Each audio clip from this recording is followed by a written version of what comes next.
You have just downloaded the BBQ Central Show, which airs live every Tuesday from 9 to 11 p.m. Eastern Standard Time. The BBQ Central Show is brought to you by the BBQ Guru, creators of automatic pit temperature control technology. They can be found at thebbqguru.com or call them 800-288-GURU.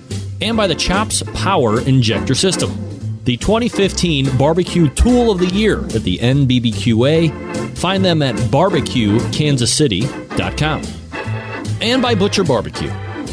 From injections to rubs to sauces, always trust your butcher at butcherbbq.com. And by Big Poppa Smokers, your one-stop online shop for everything and anything that has to do with barbecue. Their website is bigpoppasmokers.com. And by Cookshack pellet and electric grills. Visit them at pelletcooker.com or cookshack.com or call them 800-423-0698. And by Cookin Pellets, you can buy Cookin Pellets at cookinpellets.com. You can also visit amazon.com to purchase as well. And by Green Mountain Grills, some of the best pellet grills on the market today. You can visit them at greenmountaingrills.com. BBQ Central Show. This is the show that takes part and a look of all things into the world of barbecue and grilling, or as I would normally say, this is the show that covers all things important in the world of barbecue and grilling. I'm your program host, Greg Rempe. Happy to have you aboard here on your Tuesday evening. If you want to jump in on the show tonight, more than happy to have you. It's a phone call, 216-220-0966. Likewise, you can email the show, greg at thebbqcentralshow.com. Or you can just lay out and enjoy the show for what it is, fine entertainment value covering the world of barbecue and grilling, hopefully in all facets, as we try to do, spread it around a little bit. But you never know what happens. Sometimes we cover a little bit more competition one week. Sometimes we cover not at all competition in a week. Maybe a little bit. Who knows?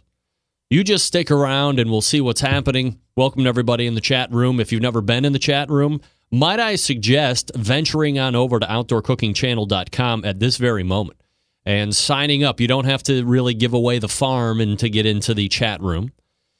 You can even show up as a guest. We would like it if you put a name up there. We'd like to put a name to the chat. Not a face to the name, but a name to the chat so it can be a little bit more personable. If I see something in the chat room that I think is worthwhile adding to the conversation with one of my guests, or just kind of give you my take on something if I see it, and it sparks my interest, then I would love for you to do that. And be prepared for me to talk about it if you put it in the chat room. You never know. It's the show within the show. I think a lot of people will agree that if you frequent the chat room, you realize that perhaps the majority of the time that the show is going on, the conversation going on in the chat room might not have anything to do with the conversation I am having with anybody.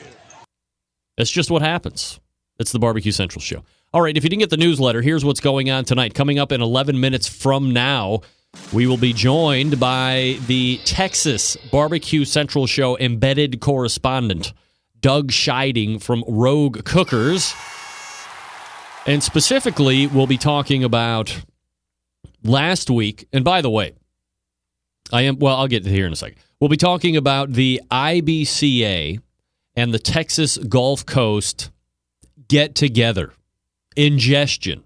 I don't know if merger is the right word for it. I've seen on social media since, over the past 7 days, that merger isn't the right term. That means this or that, or you should be giving this or that to the company that is the mergee, or is that the merger?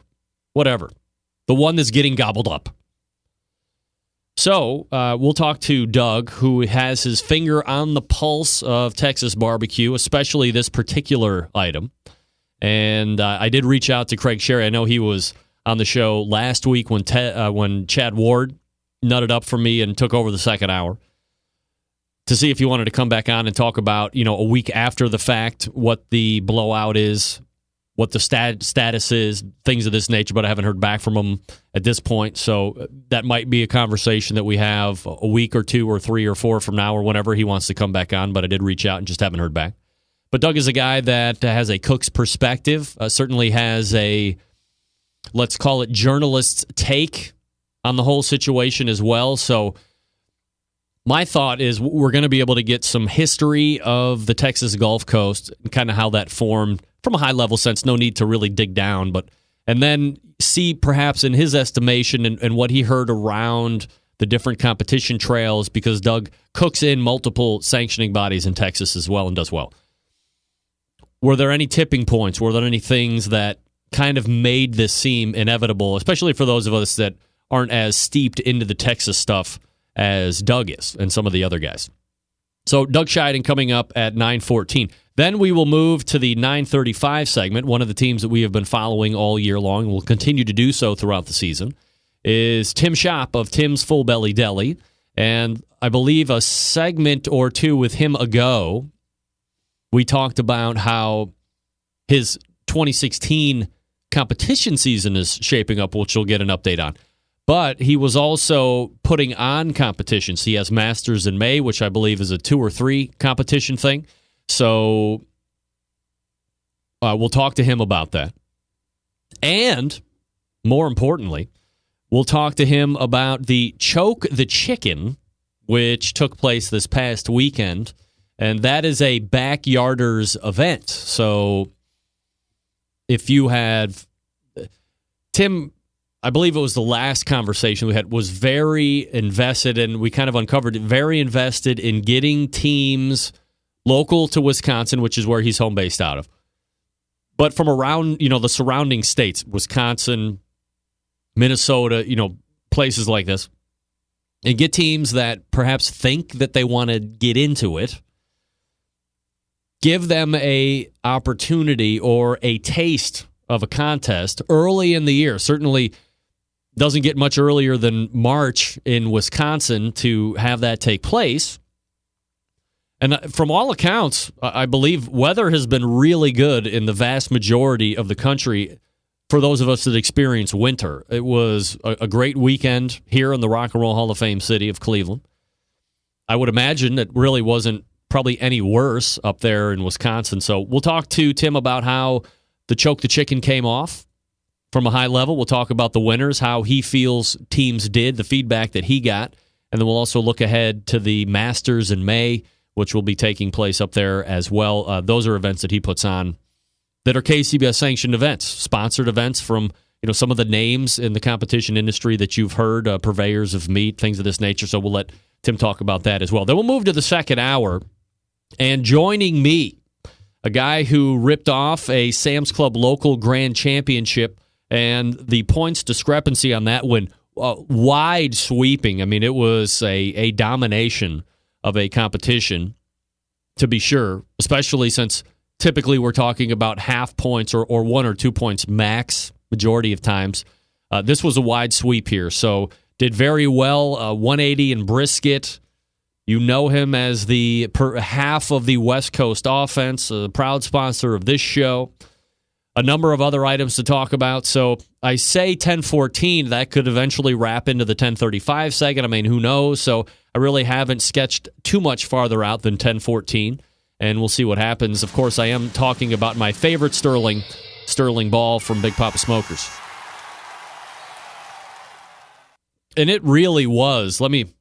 I hate to not talk with specifics, but let me pull up the KCBS website for the results of this past week. And that was in Tupelo. Sam's Club National was in Tucson this past weekend. Sterling, a 708.0. So just a huge score. Regardless, huge score. Reserve Grand Champ, merely 15 points behind. Wow.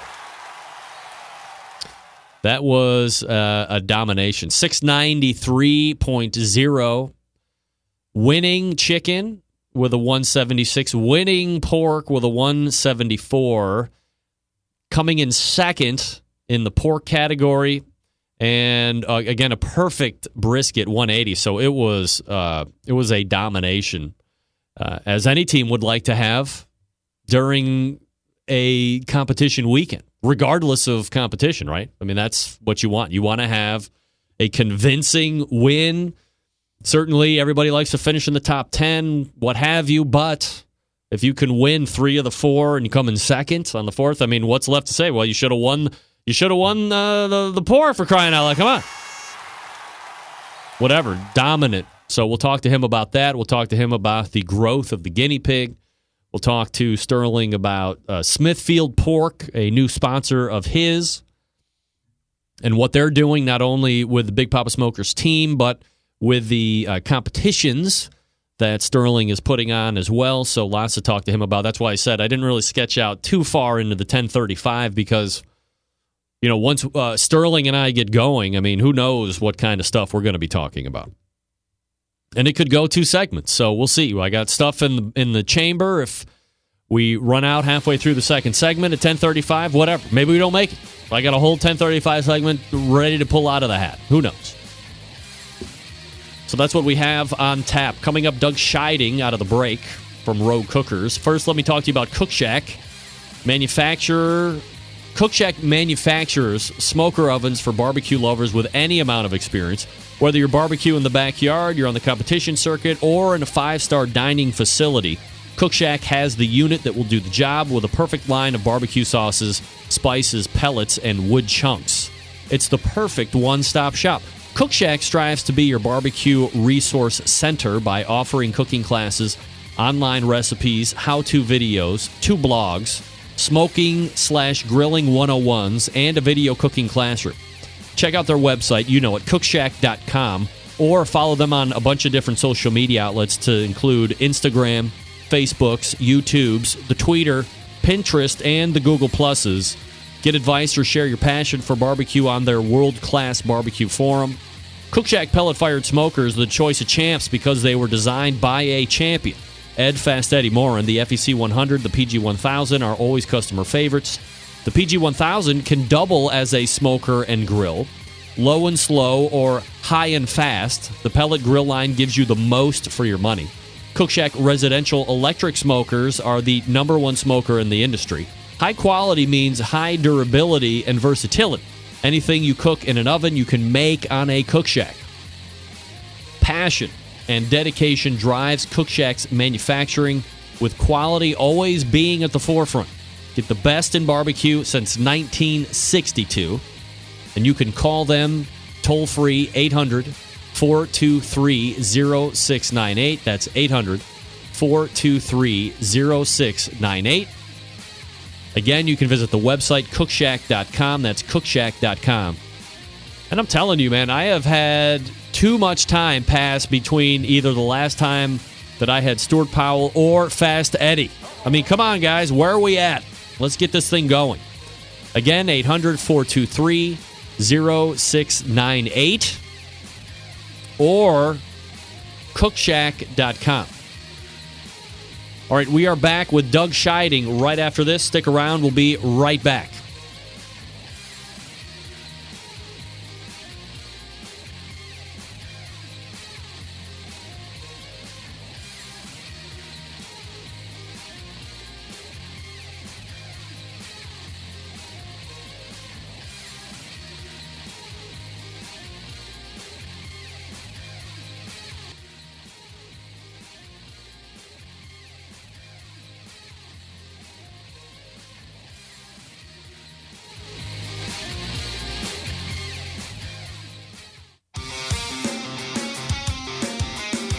Broadcasting live from the BBQ Central Radio Network studios in Cleveland, Ohio.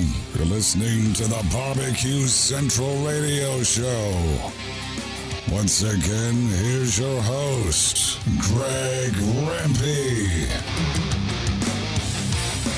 All right, welcome back. 216-220-0966. Greg at the BBQCentralShow.com. Your 2 ways to get in touch with me tonight, should you see fit. My first guest tonight, perhaps honored to have the distinction of embedded Texas BBQ Central Show correspondent or things of these natures. But he's the guy with his finger on the pulse. I tell you every so often when it comes to the Texas information. While it seems like I'm a breath of knowledge, it really has nothing to do with me at all. It has to do only with my next guest, who has his finger firmly on the pulse of Texas barbecue. So we race over to the hotline and welcome back friend of the show, the pitmaster of Rogue Cookers, Doug Scheiding, joining me here on the show. Doug, how are you, buddy? I'm doing well. You're not giving yourself enough credit, Greg. I'm not. I think, the Howard Sterns of the world, when you peel back the curtain, have armies of researchers and show preppers and all of this. Nobody ever really knows about that, and I'm certainly not about to sit here and compare myself to Howard Stern, but it's nice to know that when I have a need for Texas stuff, I don't have to troll the internet. I can just go right to a world championship award-winning pitmaster in yourself, and the contributions that you have made to the show over the years are vast and wide-sweeping and certainly appreciated at the very least. You're very welcome, and always happy to help elevate Texas barbecue on the national scene. So appreciate you having me. Yeah, you got it. So, Doug, I want to have you on tonight, and I know there was breaking news almost as we were kind of hitting the air last Tuesday, and I was an incredible sickness and could only gut out 60 minutes last week. Chad was able to pick up the slack for me and go into the second hour and kind of cover it with now IBCA President Craig Sherry, but I didn't.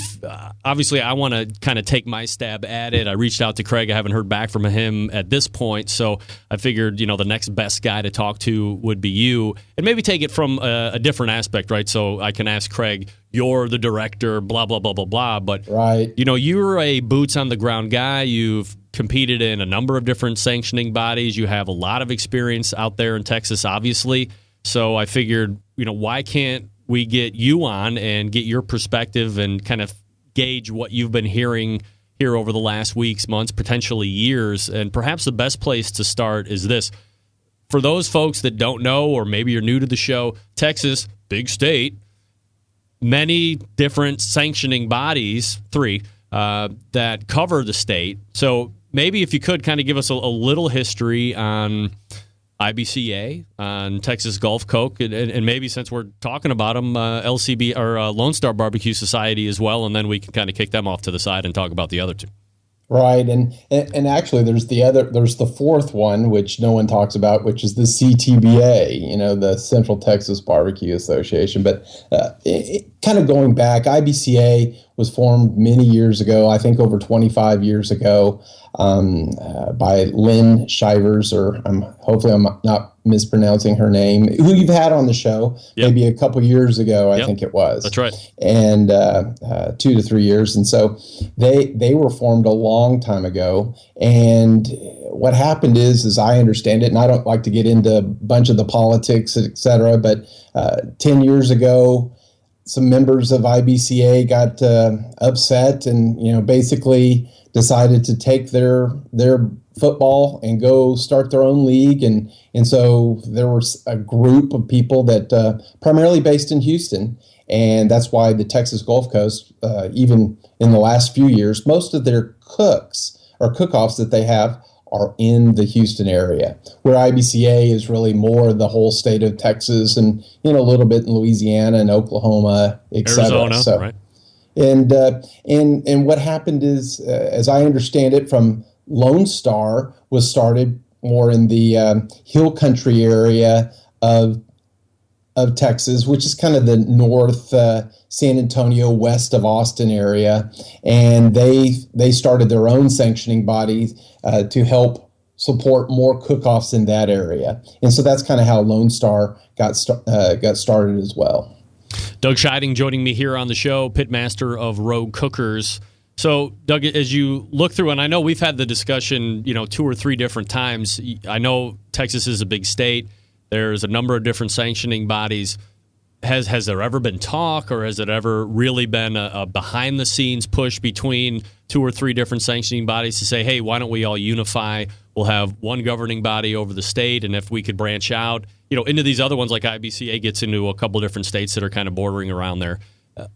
To me, seems like all the better. So I understand how they came to be originally, but over time things evolve, things change, and perhaps has there ever been conversations that that had of any substance up until literally, a couple weeks ago, I guess, where there was that talk or that cooks wanted to have one single sanctioning body, or were factions just a part of the business and everybody said, okay, this is just the way it's going to be? Yeah, and I think that's kind of over the history of since it's been 10 years since Texas Gulf Coast has started, and probably about 8 or so since Lone Star has started. I think we as cooks had just kind of come to realize that they're just different sanctioning bodies, and I think overall that hurt from the standpoint of, because like the KCBS, we have the points chase. We have, you interview the person that wins brisket and ribs and pulled pork and chicken, and that's a big deal.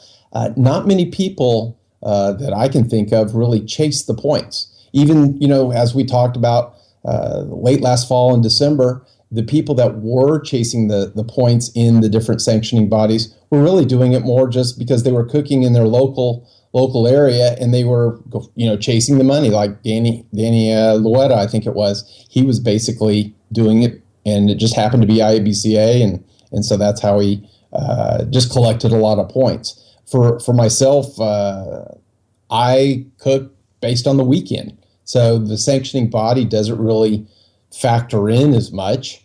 If I can give my opinion in terms of kind of, IBCA is considered the king for most cookers, I would say. Although Texas Gulf Coast did have a lot of the large cook-offs, and in large part that was due to Craig Sherry.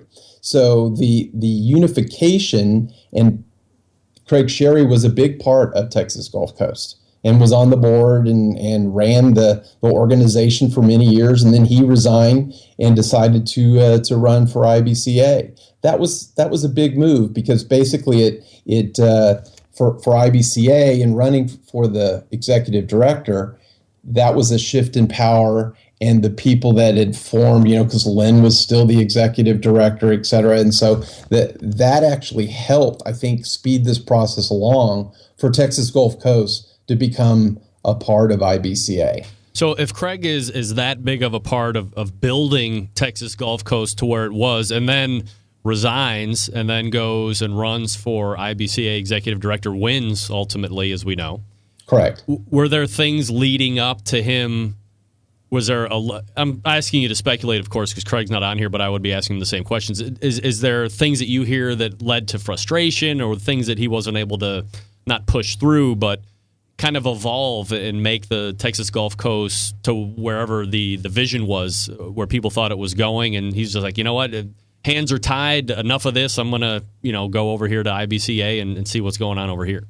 Yeah, I think Craig had been a part of Texas Gulf Coast, and again, this is my opinion, not really having spoken to Craig directly about it, but just hearing some of the talks amongst us cooks, and from the standpoint of, as with any organization, it's only as strong as the number of people that want to volunteer and be a part of the board. And with Texas Gulf Coast being Houston-centric, it really wasn't inclusive of the whole state. When they hold meetings, they're held in Houston. Well, if I'm in San Antonio, that's kind of hard to get there on a Tuesday to have a board of directors meeting, et cetera. So, and in the end, in the last year or so, as many cooks know, Texas Gulf Coast was down to 2 head judges. So as we've talked about from the standpoint of, hey, Texas Gulf Coast only had like 8 cook-offs the rest of the year on the calendar. Well, it's because they didn't want to overtax. They couldn't commit to promoters of different contests that they could have a head judge there if they had another 1 or 2 going on the same month, because you're just going to run those people into the ground. And so Texas Gulf Coast was only going to be as strong and really stay around as long as those 2 head judges stayed around. And there was just no attraction for any other judges to come in there then? Well, I don't know all the ongoings, but within the society, but they just weren't able to attract additional head judges. Did they? I would have potentially. I've even considered being a head judge in the past, et cetera. Is that something? Yeah, probably I'll do that at some point in time. But the idea of having a unifying one society in Texas, we as cookers would love it. And a couple of years ago, I almost started something called the Texas Barbecue Society, in the same way that Steve Grams has formed this POTSI, to have a cook-off event and have a Pitmaster of Texas championship invitational event. That's the POTSI acronym, and try to get some sort of glue to unify the different bodies. And so that's kind of what the impetus for his decision to start that, so that we could have a Cooker of the Year, so we could have something similar to KCBS and try to get something that's common between all the different societies. Doug Scheiding from Road Cookers joining me here on the show, talking about the now ingestion of the Texas Gulf Coast into IBCA. So aside from, learning a little bit about Craig Sherry's history there and moving over to IBCA, what have you been hearing as you've been making the rounds here over the last 12 months, 24 months, even sooner than that? Were there rule changes? Were there people just like kind of a general feeling of bleh, and this is time now? And how do you think those conversations between the two sanctioning bodies take place? Is it something where they're like, hey, we just can't hack it anymore, please help us? Or do you think there was, still some kind of, not chippiness, but we really don't want to do this, but we really can't not do it, so let's go ahead and make the merge or the ingestion here? What's your take on that? Well, I think Texas Gulf Coast, as we talked about, only the two head judges and being limited in terms of their ability to support promoters and additional cook-offs, I think that was a mitigating factor. Most recently, and you mentioned in terms of controversy, et cetera, as it relates to Texas Gulf Coast, they had tried the progressive approach of trying the modified Georgia Best scoring system. And so that was attempted last fall. It went pretty well, as I understand, in terms of the one cook-off. And basically, the change would be, instead of Texas, we have the elimination rounds where you have, the first round, second round, third round, depending on the size of cook-off. Well, that, using a Florida Best or a modified, it's more like Kansas City, where you have a table of 6 judges and they give you scores, and then you get score sheets, and then, you compare them, and then you come up with a scoring system. Still, you have a top 10 in each, but you're able to at least get your scores and have some sort of idea. Because right now, if you don't finish in the top 10, or final table, you could finish 20th, or you could finish 100 out of a cook-off. Well, they implemented the new scoring system, they being Texas Gulf Coast, this year.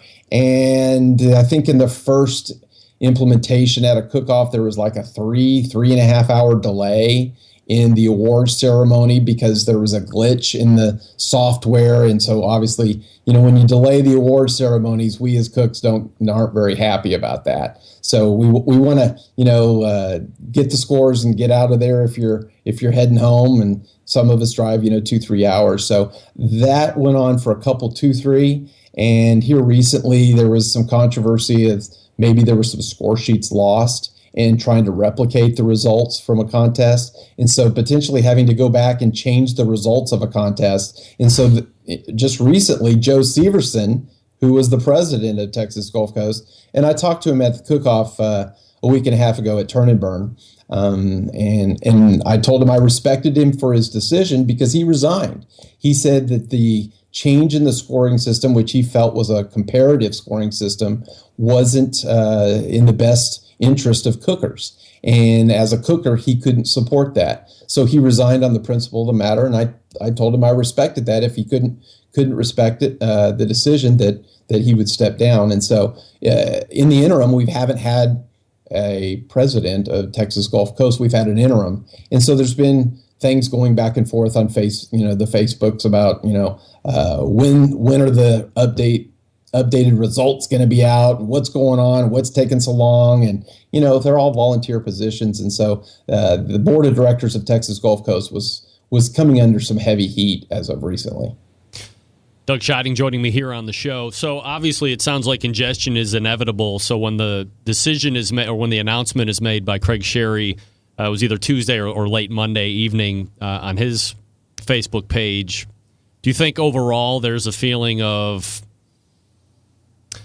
I don't even know what the right word is. Relief for the Texas Gulf Coast folks. Because I imagine you're either going to live with these two head judges until they decide to call it quits, and then you're really screwed. And now this ingestion at least gives you the ability to continue on with the events. And I guess let me back up a second and ask a better question here. The ingestion of Texas Gulf Coast, what does that mean exactly? How is that going to affect what's happening or what's on the calendar year right now? I think it's going to help because with the snafus in the last 2 or 3 cook-offs that they had where they were using this scoring system, and then they made the change that they were going to go back to the old scoring system until they could make sure that the computer system worked. From a promoter standpoint, I think that caused some concerns from promoters from the standpoint of that because those snafus reflected on the cook-off, that reflected on the promoter. So are they going to lose the number of cooks next year because they're Texas Gulf Coast? So I think from a promoter standpoint, that hurt the Texas Gulf Coast reputation. Now, Texas Gulf Coast, and maybe this is in large part to Craig Sherry, they have some of the better cook-offs in the state of Texas. The San Antonio Rodeo that pulls 250 to 300 teams. They're the sanctioning body. So do they continue on with Texas Gulf Coast? So I think by them merging with IBCA, that's a benefit to the promoter side as well as the cooker side. I was glad because to me, it should be one sanctioning body. And as it relates to Lone Star, there is some of the cooks, and be it right or wrong, Lone Star is considered a little bit of the minor leagues as compared to IBCA, which is kind of like the major leagues. And not to put down Lone Star, is just from the standpoint of the number of cooks that they have at some of their events. I would say Lone Star maybe is, the 30 or 40, but you get IBCA, which, this year has 50, 60, turn and burn, 200, et cetera. So it's considered more of the major leagues just from the standpoint of you got a lot more teams that you're out there competing against. Do you think at some point Lone Star ends up getting swallowed into and we finally have the one sanctioning body, or do you still think that that'll continue to be the minor leagues, as you say, and exist on its own? I think there's hope, and this is my personal opinion from the standpoint of the people that run Lone Star. They're great, Harvey and Gene, but they're getting up there, and so in the same way, Lynn kind of turned over the control of IBCA, or didn't run for the executive director, and Craig and somebody else ran, and Craig ultimately won. I think from his transition standpoint, there needs to be some sort of pass off or change to someone else that's really going to be the heartbeat of that organization. Is that person out there right now? I'm not aware of it. And number two, when Craig was on Chad's show last week, he brought up something that I had forgotten about, but IBCA is now going to be running the Cooker of the Year, the COTY contest that Lone Star has every year, which is in Meridian and which is considered a national championship. Unfortunately, I believe it's the same weekend as the Jack, so it's really kind of hard to have a national championship. But it's been around for a long time, over 20 years, and so that's an established cook-off and obviously more well-known in Texas. But now IBCA is going to be the sanctioning body for that and helping them run that. So to me, maybe that's a little bit of a step in the right direction of there will be some cooperation, whether they're going to merge or ingest in the same way that Texas Gulf Coast did. I'm not sure. But there were several people, a few minority, I would say, that were upset that Texas Gulf Coast merged into IBCA. I mean, there was a question on Facebook, well, if this is a merger, are they going to pay for all the computers and office desks and things like that? Well, that to me, that seemed a little ridiculous. But, what are they going to do with the lifetime members of Texas Gulf Coast? And, are they going to become lifetime members of IBCA now? And, so there's a few details to be worked out still. And so probably how the transition goes with Texas Gulf Coast to IBCA may affect a little bit in terms of how somebody like LSBS Lone Star is also merged into IBCA. Something that we will watch over the next weeks and months, I'm sure. And if we need any updates, we know the guy to go to. Doug, always appreciate the time, man. Thanks for coming on today. Absolutely. Thank you so much. You got it. There he is, Doug Scheiding, ladies and gentlemen, of Rogue Cookers. And wow, I mean, that is a great insight right there to kind of how it all began and where we are current day. So thanks again to Doug for coming on and talking about that. We have Tim Schopp coming up next. Let me talk to you quickly about Big Poppa Smokers, the one-stop online shop for anyone interested in barbecue. The number one dealer of Mac pellet grills in the world, Big Poppa's features a wide selection of American-made grills and smokers, such as the Old Hickory Ace BP, the Gateway Drum Smoker, even a drum kit that gives you everything you need to make a world-class smoker out of a 55-gallon drum. Big Poppa Smokers has also made a name for itself in recent years by crafting an award-winning line of championship rubs, from flavors like Sweet Money to Happy Ending. Their rubs have had a hand in winning almost every major barbecue competition, including the American Royal, the Jack Daniels, the Houston Livestock and Rodeo, King of the Smokers. The list goes on. Don't think that they can just be pigeonholed into competitive barbecue either. BPS rubs have become so well known, they've been picked up by a nationwide restaurant chain, BJ's Restaurant and Brewhouse. With 4 of the 9 rubs featured on their permanent menu amid glowing reviews, BPS rubs are proven to be a great addition to anyone's pantry. Big Poppa's has also banded together with fellow California-based rub company Simply Marvelous Barbecue to form what has now become known as the West Coast Offense. Defying conventional wisdom, these two California-based rub makers have cornered the market on competitive barbecue and begun to redefine the flavor profile that competitive cooks from across the country have begun to aim for. Big Poppa's website also features an online meat locker with top-quality meats from Snake River Farms, shipped right to your door. The American Kobe beef, the Kurabuta pork, the Double R Ranch meats. Big Poppa's Meat Locker has something for every type of barbecue aficionado. Big Poppa's also created a unique brand ambassador program called the BPS Elite Team, featuring 15 of the best competition teams in the country working together to promote camaraderie, competition barbecue, and to benefit children's charities across the U.S. Keep in mind, Big Poppa's has been able to do all of this within only 5 years or so of being in the biz, turning competition barbecue on its head, providing customers with the very best barbecue products, becoming a staple of a nationwide restaurant chain, and benefiting children's charities across the U.S. It's just the beginning for Big Poppa Smokers. And again, the website, bigpoppasmokers.com. All right, Tim Schopp coming up out of the break. Stick around. We'll be right back.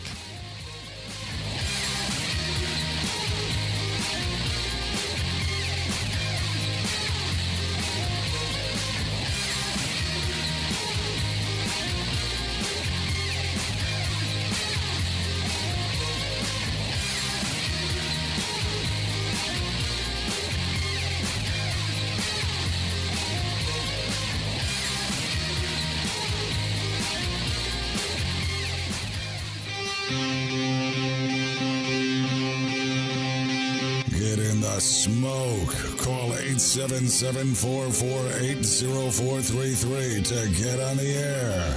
Now, here's your host, Greg Rempe. All right, welcome back. 216-220-0966. Greg at the BBQ Central Show.com. Joining me now to talk about an event that is aimed to give competition teams a taste of what it's like to cook a competition category.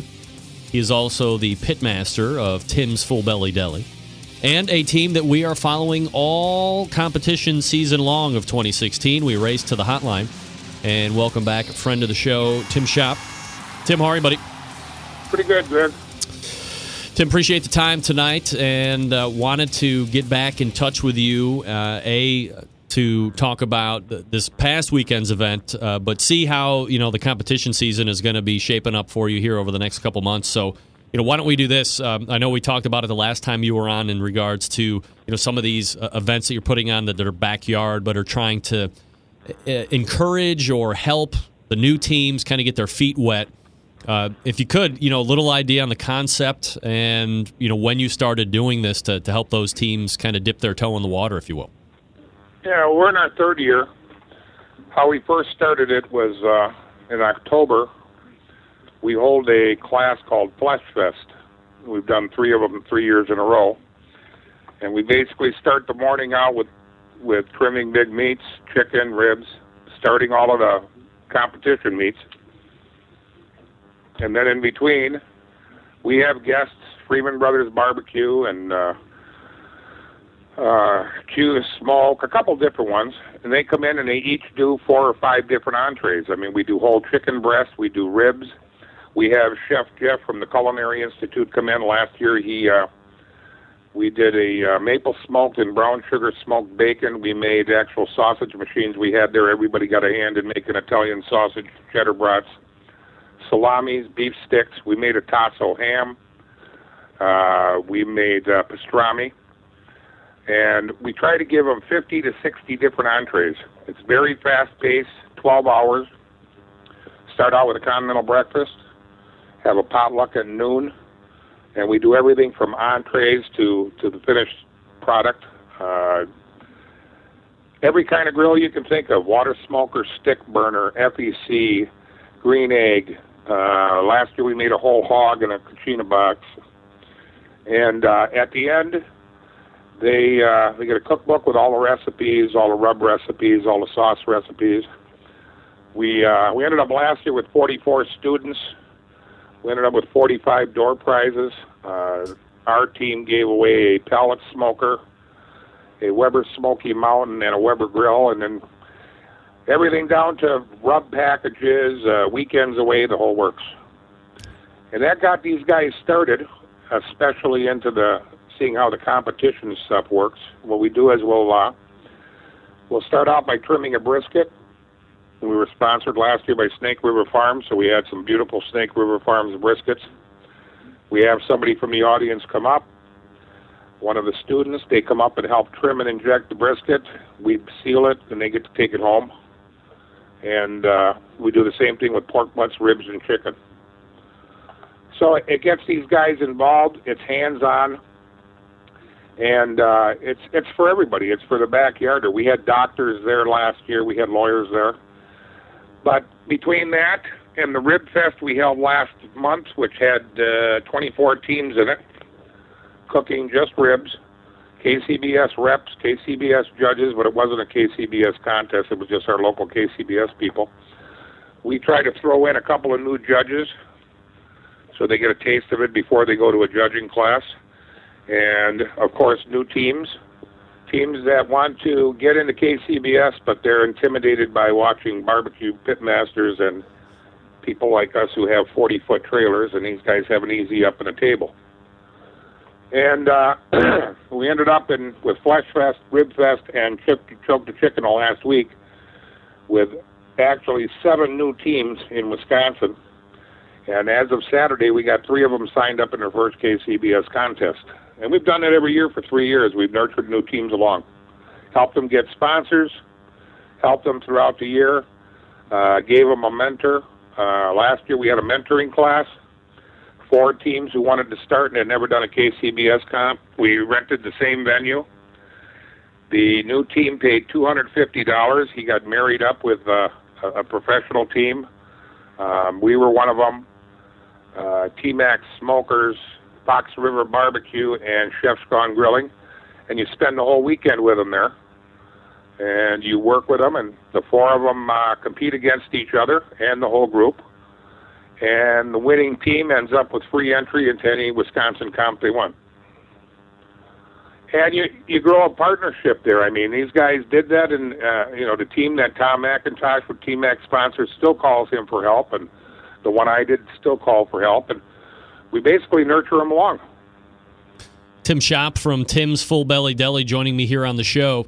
So, Tim, as we look back last week over this past weekend on the Choke the Chicken, your thoughts of kind of how the whole event went off from high level and feedback you get from the teams, things like that.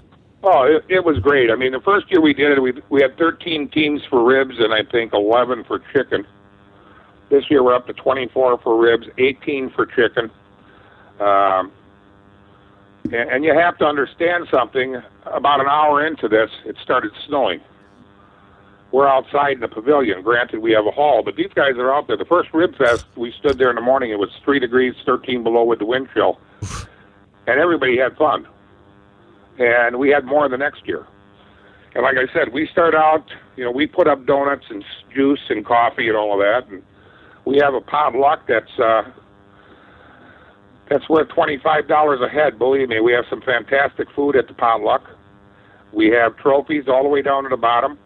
The last place team gets free entry into next year's comp. The Rib Fest had 24 teams. We gave away $1,300 in purse money. We have always had more door prizes than we have teams. So we get great sponsorship from the Barbecue Superstar, Freeman Brothers, Goal Line Barbecue. And these people are there for every single one of them. And they really back it real heavy. And I think the best thing we've got going for us is our Wisconsin reps, who are pretty new. They've only been reps. We've only had Wisconsin reps KCBS reps for a year. They came up with a plan, a computer program, and sheets of paper. Our judges sit, just like KCBS judges, judge under the same criteria, but they take the time to make special notes. We have the award ceremony. After the award ceremony, the teams go into the judging room, and they sit down with the judges who judge their product. And they're allowed to ask them, why did you give me a 7? Why did you give me a 9? What does this comment card mean? Now, it's helped not only the judges understand what the cooks are doing, but the cooks to understand what the judges are looking for. And at the same time, we had rapid growth in the last 3-4 years in Wisconsin, and there was a lot of discussion about our judges. Our scores were pretty low. And what we've done is we've helped the new judges by seating them with master judges and working together in an environment that's not a KCBS comp, where, in a KCBS comp they can't talk to each other, but here we urge them to talk to each other and to work with them. And it's really helped our judging, our scores, and help promote judges and new teams. Tim, do you find that when they're getting the feedback, it's more about flavor, or do you hear it more about tenderness? I think a lot of it is tenderness, but like this weekend, it was a lot of, I got, it's really kind of funny. The guy who got me into barbecue, Fox River Barbecue, Todd Pilot, I needed some judges, and I asked him to come and judge. He's been a pitmaster for years. We got our scorecard. The lowest score I got was from him. And, of course, jokingly, I said something to him, but I had another guy who was on it said it tasted too much like maple. You see, I think I'd have to say it was split 50-50, taste and tenderness. And we've learned a lot over the last 3 years with this. For instance, we had two judges that, these are KCBS judges that probably done 20 comps. And they'd look at the box and they'd give it a 9. And they'd pick up a chicken thigh, and the back was filled with all kinds of parsley. And they basically told the rep, I'm not scraping the shit off. So what they did was they'd eat it, and they'd drop it a point on taste. Because they're eating the parsley. When the parsley is parsley isn't even part of the appearance. Right. And they said, well, you have to pick it off. You can't judge something down for something that's optional, like the garnish. But we found out that there's a lot of things that happen in judging that probably aren't taught in the judging class, and it's helped us to train our judges. Tim Schopp, and I think the best way to put this is last year was the 4th annual Death's Door Barbecue. The first year it was won with a 648. Last year I had a 689, and that was reserve. And we've traced it, and the average for these comps has gone up 40 to 45 points in 4 years. Wow. So we know that the judging is getting better. And I think it shows by the kind of teams we're getting. All you have to do is look at the roster for Green Bay this year, Masters in May. Tim, in regards to the competition schedule that you're going to be running, at least over the next handful of months, are you staying, relatively local? Are you going to start to stretch the legs out a little bit? What's the thought? No, we'll start out in Iowa. We got to catch. Wisconsin's full of a lot of comps at the beginning of the year. which we are trying to change and get some of them to move into August and September and October. But it's also a good gauge for us. I believe, I don't have that in front of me, I know you do, I believe by Memorial Day we'll have 10 comps in it. We're not starting until the last weekend in April. We do a double in Boone, Iowa, come home for a double at Masters in May, take a week off. We do a comp in Madison, a comp in Fond du Lac, and then a double in Westmont, Illinois. Then a back here the next week for a single, and here for another one, another single. And then we'll start traveling. I know we'll be going to, we're already signed up for the Jim Beam. I know we're going to Iowa again, we're going to Minnesota, we're going to Indiana, we're going to Michigan. We go every November, December to Georgia. And I'm sure there'll be more added. In regards to goals for the season, do you have any category team of the year aspirations? You just going out to cook your best and wherever that leads you? What's the thought here right now? Well, we're looking for top 25 in all meats, top 10 overall. I mean, we were, I think, 9th in pork last year, 17th in brisket, 40th in chicken, terrible in ribs. We think our rib problem's fixed. We want to kick up the chicken and the ribs. We just want to stay consistent. Our bucket list this year is top 10 and a 180. Just one 180? Well, we've never had a 180. We haven't had a 180 in anything, except Diana has had 6 180s at dessert, and she lets us know it. Oh, I bet she does, right? Yeah, she lets us know it. Tim Schopp is the pitmaster of Tim's Full Belly Deli. They have quite the array of contests starting next month, and we're kind of racing through the beginning of June there. So we'll be keeping up, getting recaps with you, Tim. And as always, I really appreciate the time, man. Thanks for coming on. No problem, Greg. Have a good evening. Take care. There he is, Tim Schopp, Tim's Full Belly Deli pitmaster. Again, just for, he said there's a lot to do in that very first part of the year. So in about a month, literally a month, actually, it's a little less than a month. It's the 20, what is it today? 23rd, whatever, 22nd.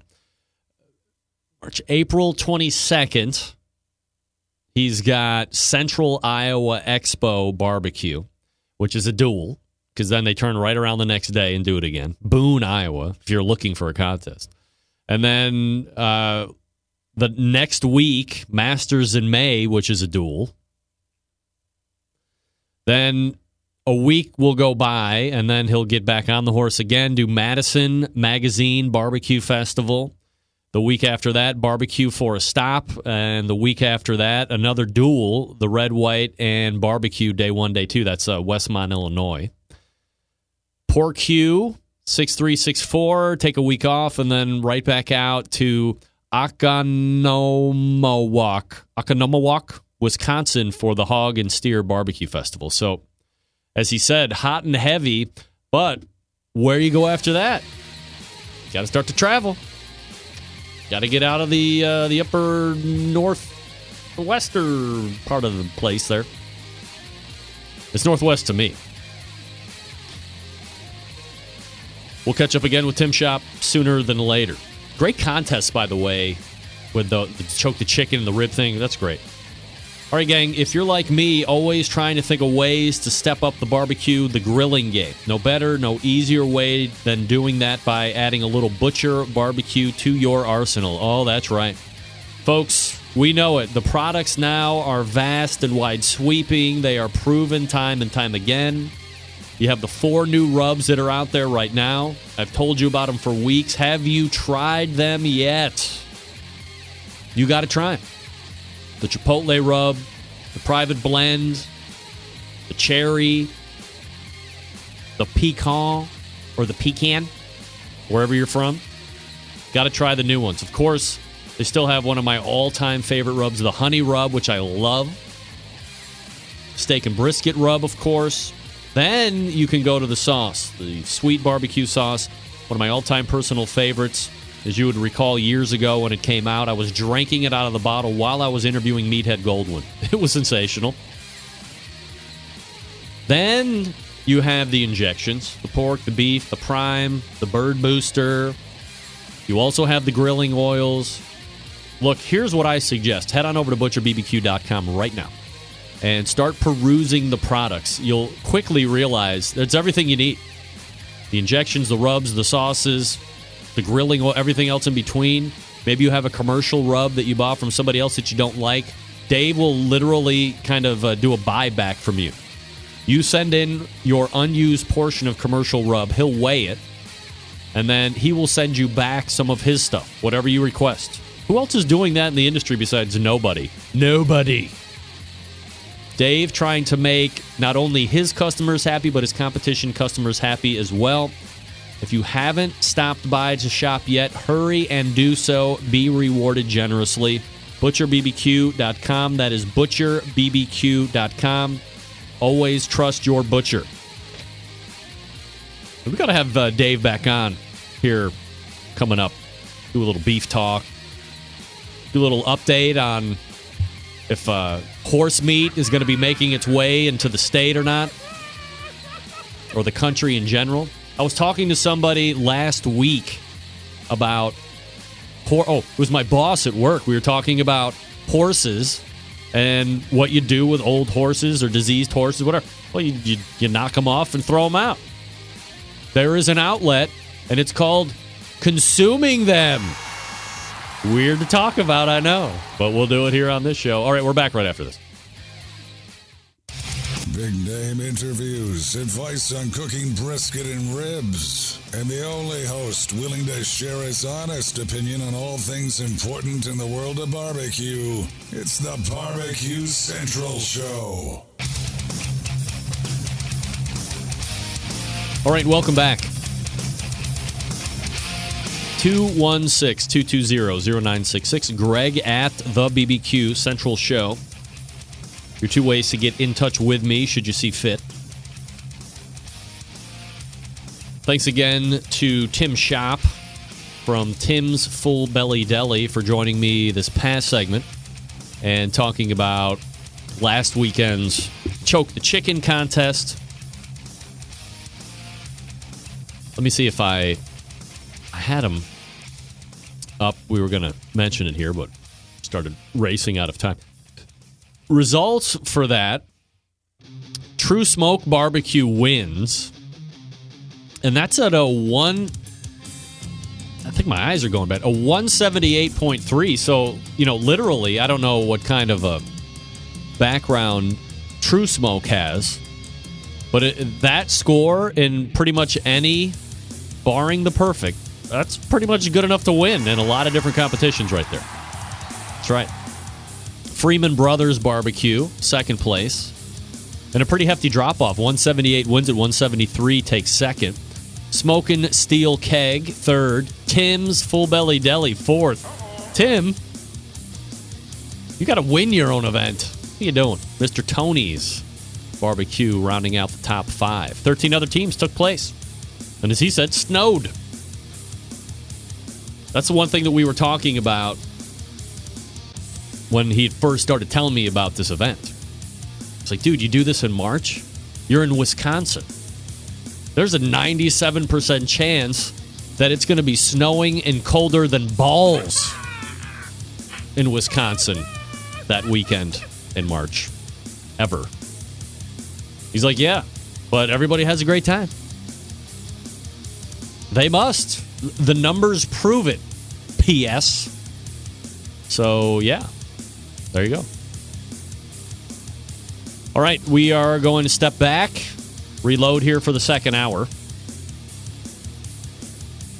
Sterling Ball will be joining us at 10:14. We'll see what we get to do with him in regards to that first segment or what we get through. And we might hold him over for 10:35. If we get through enough or he becomes disenchanted with the conversation, or who knows what. We got other stuff to hit as well. I'm going to go ahead and refresh my libation. Perhaps you should do the same.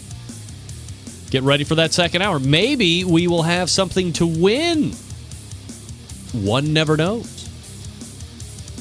It's like a cavalcade of wonderment here on the show. I'm getting emails going, who would eat horse? Who would eat horse? Well, getting over the fact, right? Getting over the fact that it seems weird. I'm not talking about eating a dog or a cat. I know people have horses as pets. They're considered to be like a labor animal. There's other countries that eat horse on the regular. I believe Italy, France, just to name a few. It might not be a bad conversation to have, to open dialogue. Maybe not. All right, we are back right after this. You're listening and watching the BBQ Central Show right here on the BBQ Central Networks. Stick around.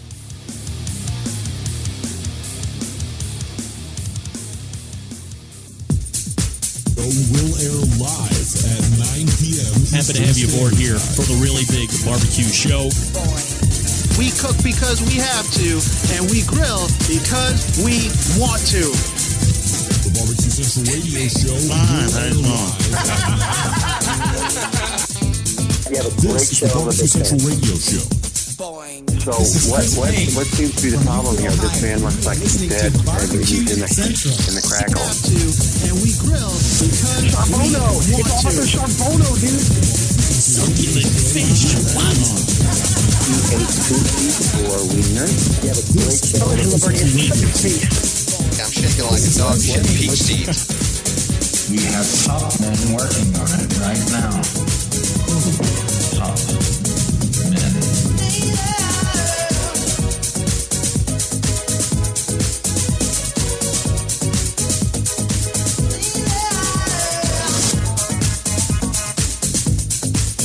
All right, just like that, we are into the second hour. 2 minutes after 10 Eastern Standard Time. Welcome to the BBQ Central Show. This is the show you found.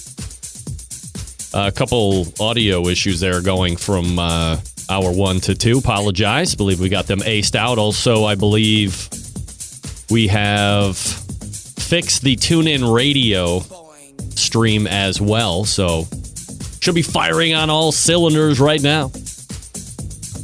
Again, with the horse meat, it's a meat. There is an opportunity for as much as we talk. Do you remember, was it a year ago we were talking about red meat is being... This is Chris Payne what? from Ohio, and you are listening to BBQ Central. All right. Thank you, Chris, for interrupting. We were talking about how, I don't know if red meat was running out, but pink slime was being ballyhooed about, and how was that being used? And it is being used to supplement some meat percentage because the amount of meat being consumed by Americans was substantial, and it's just not an endless supply of meat. So we had a discussion. I had a discussion with Dave Bosca maybe a year or so ago and said, well, let's have this awkward discussion. Certainly, as David mentioned there in the chat room a couple minutes ago, United States, and probably some other countries, have made horses pets. You consider them pets, like a dog. You don't eat dog. Dog's a pet. Dog's, smarter than a human, whatever you want to say. Same thing with cats. Not birds, though. I mean, birds are pets, but eat birds, eat chickens, eat pigs, eat cows. I mean, everything else on the farm, I think, you're pretty much eating, except the other four-legged animal, the horse. So that has somehow made its way into, it's a worker, it's a laborer, it's a pet. You ride them for show. I mean, I'm not going to sit here and make farmers' arguments. I think in a lot of those 4-H instances, you raise hogs like they were your own, and they get the big blue ribbon at the 4-H tournament or fair or whatever it is, and you put them on a cart and they're off to slaughter, and then you're eating Mr. Giggles a month later or sooner.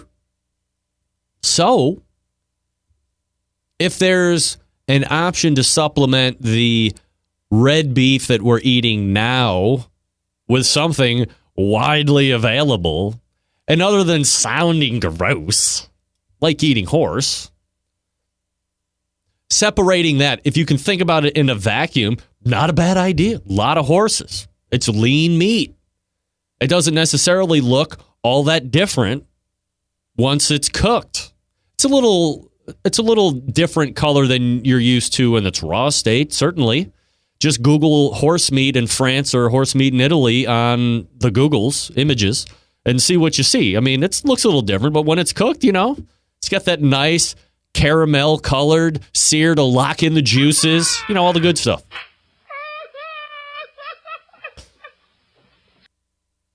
Maybe if we're opening up dialogue and we're trying to reach, here's the season of reaching across the aisles and trying to bring parties together. I mean, oh my God, PETA would be in a all-out rage, a fit, if somehow the horse meat situation was able to regain steam, which, if I'm not incorrect, Dave, it was allowed in certain states, and then it wasn't. Then I think it got re-allowed, and now, since we had talked about it last, got disallowed again, or outlawed, or whatever. But on its head, again, sounds, you want to put it in the same category as a dog or a cat or some other type of domesticated animal pet. But if you look at it, it's, really not. Now, I don't know if you want to, instead of sending Zenyatta out for, to take a stud, I don't know if you want to grab her up for a hefty sum and say you're eating the prime rib of horse or something like that. I mean, that's a lot of muscle on those thoroughbred horses. But there's got to be, kind of a lazy horse or one that's just, not overly well kept like most Americans. A little doughy. Probably tastes pretty good. Kind of got a buttery texture. Dave says all good with gravy. Absolutely. I mean, can we get more gravy? Is that possible? Go to Bob Evans. I'd like an open face horse meat sandwich with gravy, triple gravy, and a piece of lemon pie, please.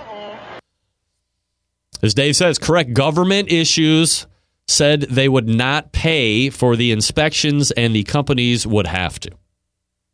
So your federal government isn't going to purvey over these. The company's going to. That means more money, and of course, money also is not limitless. Who is this? Who is this? I have no idea. This has the potential of going all kinds of bad right out of the gate, but why not? Let's go ahead and pick up line 216. You're on the phone.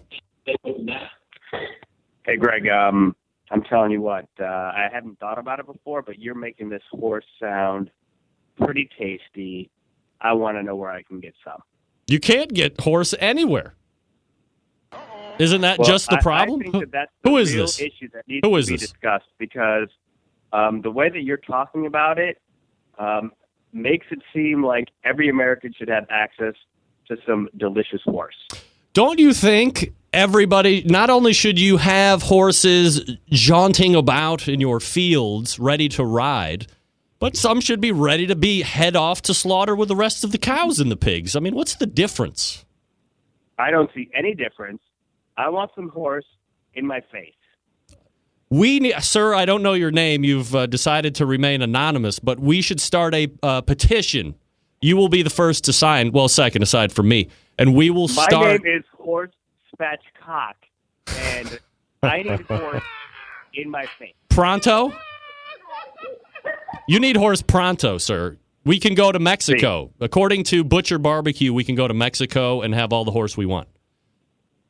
Well, I like I said, yes. I had never considered it before. Why not? I've been watching your show now for Big fan? quite a while, and at least 15 or 20 minutes. Eating horse now sounds like the right thing to do. All right. Well, thank you for your vote of confidence, sir. Oh, my vote is in. All right. He's voting pro-horse this year in the election. See, it's not just me it is just me that has great ideas. But, I'm just saying, if all lives matter in the human race, all lives shouldn't be that discriminated against on whence we sent to the slaughterhouse and put in our gullets. Horse, watch out. I believe your days are numbered. It's not just the glue factory for you anymore. Naysayers. See? I just did that. I know who would have a fantastic take on this particular item. He's coming up next segment. Never a shortage of opinion. Probably hasn't even thought about it. Like this caller who just called in. Hadn't really thought about horse. Never really gave it thought. But I made it sound so attractive. Right? And there's different, like, species of horses. You know, you have the horse, you have the thoroughbred, you have a mini horse, ponies, donkeys, jackass. I mean, there's a horse could take over the steak population in your markets if given time. It might take 2 or 17 or 43 years from now to make horse the meat of choice. But now pork's going to have to come up with a new slogan, because it's not going to be pork, the other white meat. It's going to be horse, the other meat. The other meat. Lean, by the way. Did I mention lean? Right, Dave? Horse inherently more lean than red meat. So all the people that hate red meat, we got to hate on the cow. You know, maybe you can get on the horse bandwagon a little bit. Relax. Horses have had enough. All right, folks, let me talk to you quickly about the longest-running sponsor of the show, located in Warminster, Pennsylvania, the BBQ Guru. Gang, if you've been thinking about automatic pit temperature control devices for your cookers, stop here.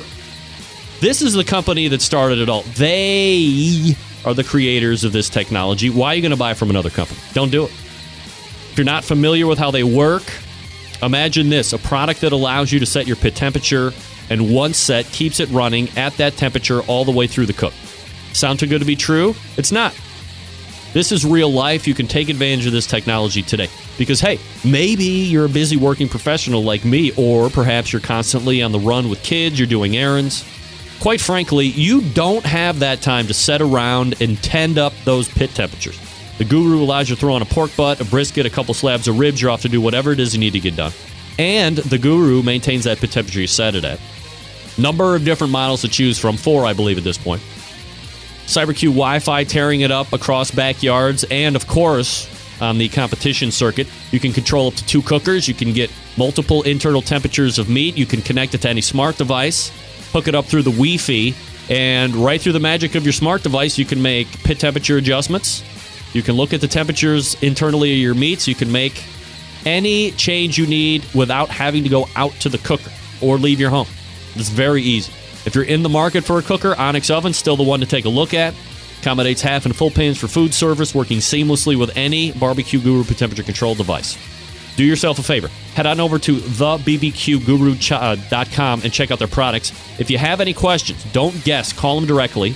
Again, 800-288-GURU, and they will make sure you're outfitted with exactly what you need to get you up and running right out of the box. 800-288-GURU, or visit thebbqguru.com. And if I may, if you are my friend on Facebook, go there now while you're watching this show. Bob Trudnak is in the South region of this Traeger Meat Challenge or whatever, and I'm never a guy for popularity stuff, but Bob has been very good to this show since its inception of podcast. And he's up against it. He's down by like 800 or 900 votes. So if you didn't see the post today, friend me on the Facebook. Get over there and vote for Bob Trudnak in the South Division. He's made it to the Sweet 16. You don't need to register for anything, and you don't need to give an email. You just click for Bob. That's it. Do that now while you are watching this show. I would appreciate it. And I'm sure Bob would appreciate it if he moves on to the Elite 8. That would be great.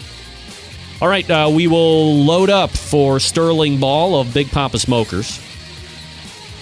We will ask him about Horse to lead off, because you know I will. Horse is making a charge to the front of the meat categories here, and we will talk about it next. Stick around. We'll be right back.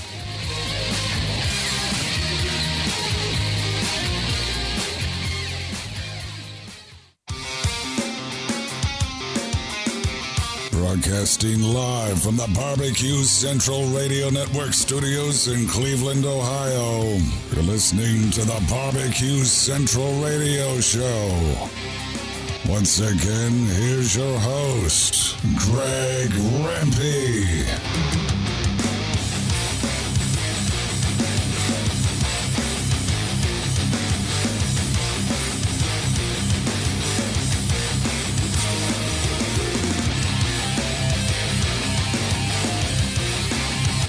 All right, welcome back. 216-220-0966. Greg at thebbqcentralshow.com. Your 2 bits of contact info. This portion of the show brought to you by cookinpellets.com. The single source. If you have a wood pellet cooker, get this fuel immediately. Cookinpellets.com. That's COOKIN pellets.com. If you don't like there, try them out at Amazon.com. Sometimes they offer great shipping, and you can take advantage of that by downloading the cookinpellets.com app as well. Hey, joining me now, a guy who continues to tear up the barbecue competition circuit when he's out there mastering the pit, but a worldwide phenomenon when it comes to rubs and seasonings and ideas and talk of competition barbecue in general. My favorite, Sterling, by the way. Sterling Ball of Big Poppa Smokers joining me here on the show. Sterling, how are you, buddy? Great. Hey, is it too early to wish you happy Easter? It's never too early for me. I take it all the time. Okay, perfect. Happy Easter. Happy Easter to you, Sterling. Now that the formalities are out of the way, let me ask you something.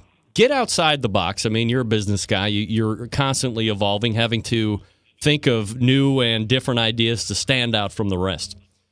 What do you think, on its head in a vacuum, horse meat? What do you think? What? Hello? What? Horse meat.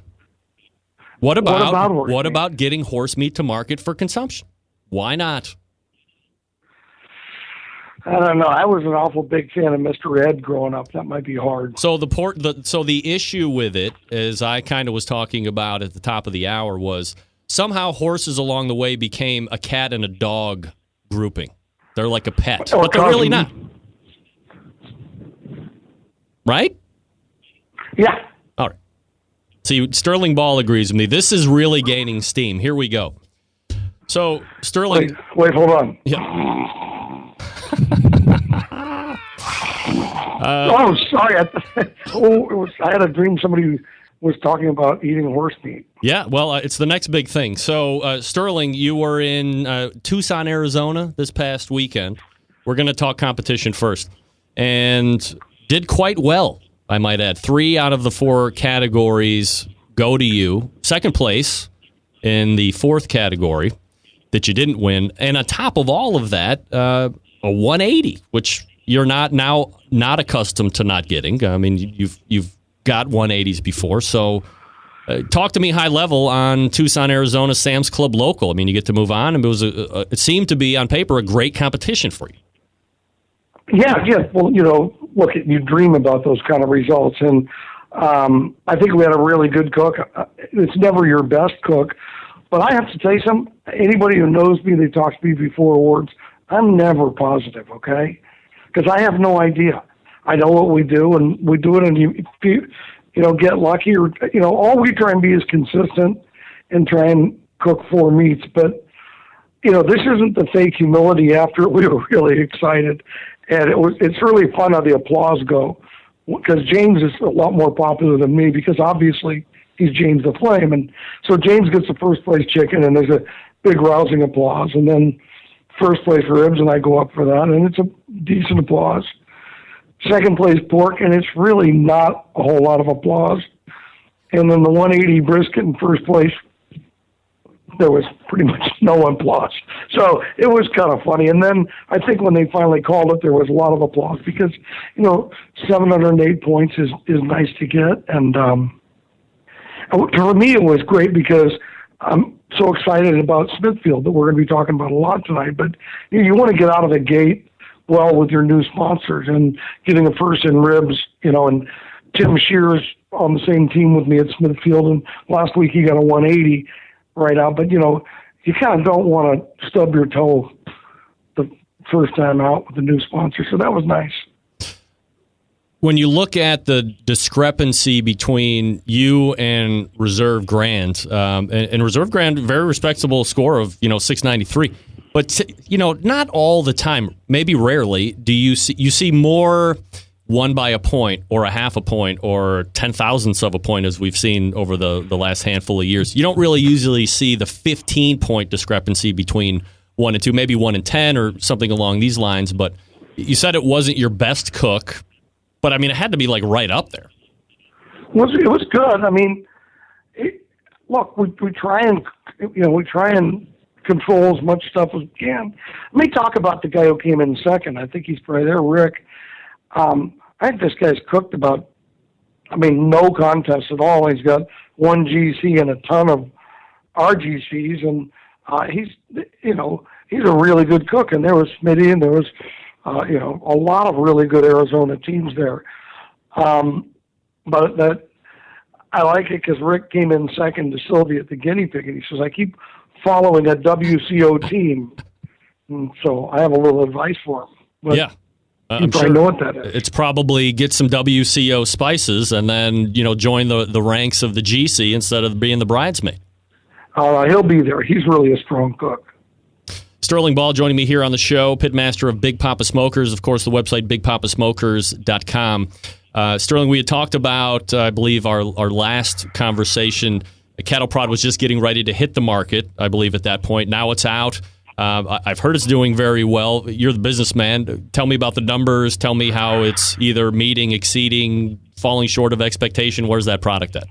It's really funny because, I give it to the sponsored teams to cook with, and there are some that trust me right away and run it, and other people want to make sure they don't want to change their flavor profile, and I put no pressure on them. But, I got the 3 out of the 4 180s at the Open were Cattle Prod, and then I got the perfect at the Sam's final. But Yellow River the first time out of 180, Rub Bagby the first time out of 200 because it's Florida. Swig and Pig Berry first time out 180. Darren I think first time out 180. So it's sort of crazy. It's done much better than I could have hoped. But then we got this thread on the Brethren that a lot of people have read, and people are saying that it ended up being such good marketing that I had to have planned it, and I didn't. It's the thread that won't die there. And then after this weekend with Darren getting a 180 again in Florida and me getting one in Arizona, and then Greg Prado getting one up in, not a 180, but a first in brisket up in BC, it just kind of kept that thread going a little bit. Sterling, in regards to the product itself, certainly there's other injections on the market, maybe 2, maybe 3 big names prior to you getting into the market. What is Cattle Prod bringing to the injection market that either wasn't being hit in your estimation or something that you're adding that's your spin on it? What's the deal? One of the things I want to do, it's another choice. Because I think both Cosmo and David Bosca are great guys. I use their products in other meat. And there has a tendency, I don't want to really, there was a flavor I was looking for, and I wanted a more beefy flavor, and I wanted something that tasted good on its own, and that's what I did. But, I think all I did was give us another choice for barbecuers to use. And hope you understand that, because we're going to talk about Jeff Staney, who's a competitor to a lot of people, but I truly respect and like these people. So it wasn't like I was going after them. It was like I was being creative, and I created something that I thought would work. So I guess the question is not necessarily that. I certainly appreciate and understand that, but and maybe it's you can't draw the same conclusion I'm about to with injections as you can. But if you go into the sauce aisle, to me it seems, unless you have dynamite gold right out of the bat, why would you bother going into a barbecue sauce line? Because there's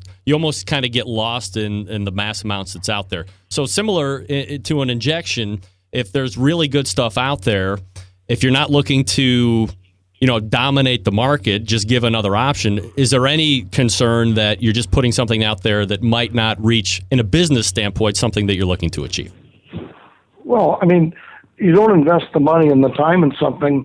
And I beta test a lot. I worked on cattle prod for 2 years, and I didn't use it in comp, but in practice, I didn't use it in comp till Long Beach this year, which I think I got third in brisket and GC. But I don't think, obviously you hope everything you do is well received, but it's not like we didn't do our homework either. Sterling Ball joining me here on the show, BigPoppaSmokers.com, the website, if you want to check it out here while we're talking. What are the other things that happened this year, Sterling, aside from you continuing to do well on the competition scene? Is, last year, a different pork sponsor or partner or whatever the hot button term is these days with Compart. You've since parted ways with them and brought on a new pork sponsor for Big Poppa Smokers this year, which is Smithfield. So if you could, Compart seemed to have been all the rage, and you heard about it a lot on social media, and, I'm such and such a Compart team, this, that, and the other thing. And now you've gone to Smithfield. So was there something last year that you didn't necessarily champion or feel like you wanted to carry over this year, or were you just approached by Smithfield and felt better from a product or a business standpoint? What's the mindset to drop one and go to another? First of all, I don't think it's productive or fair or smart to say anything. I mean, Compart is great pork, and it's a great family. I just wanted to do something different, and I didn't have another deal lined up. So, there was something else I was looking for, but it's nothing about the product. I think Compart's fine, so I made my decision to leave based on, just how a relationship goes between a sponsor and a team. But Compart's a great family business that raises great pork. Sometimes teams fit better than others. So that was pretty much it. Could I play a devil's advocate for 1 second and say you are the current KCBS Team of the Year in pork, right? Yes. It would almost seem odd to want to get away from that. You won with that Team of the Year, right? Yeah, it is, and I was 39th in ribs. So you never know. It's such a tough game, and you've seen it time and time again. And sometimes relationships change, but I'm really happy with what happened and how it worked out, and that's really what the most important thing to talk about is. I've got a meat that you can buy at Walmart that you can buy in single pack. The ribs are single pack's great because it's like $13 for a rack, and there's not a loser hidden between the two. And I think that if KCBS is going to allow you to cook an injected product, you should cook an injected product. That's just my belief. Was there a rule that you weren't? Was that a rule change? Were you not allowed to cook an enhanced? They've always allowed pump product. So what I've heard, and something, I don't want to cook. I don't want to have a sponsorship and cook something different. So yeah, that's pretty much it in a nutshell. So talk to me about Smithfield. What do you from? Obviously it's not just about the product. I mean, certainly a lot of teams want to be able to get a competition season's worth of meat, and that's an expense that they don't have to lay out for. But, ultimately with you, it's a bigger picture. There's probably other things at play that, the Smithfield situation now works really good for you moving forward. So, aside from the product, what else is Smithfield bringing to the table for you guys? Well, but the first thing is it's always about the product. Of course. Okay? And I think I can win with the product. I don't believe that I would make a commitment to them, because really I was a free agent, and I wouldn't make a commitment to them if I didn't feel like they were giving me the best chance to win. And the other thing is they saw eye to eye with the different things I produce and promote. Smithfield is committed to investing in the barbecue, and so along with my alliance with them, I'm very happy to announce that they're putting significant money behind the guinea pig.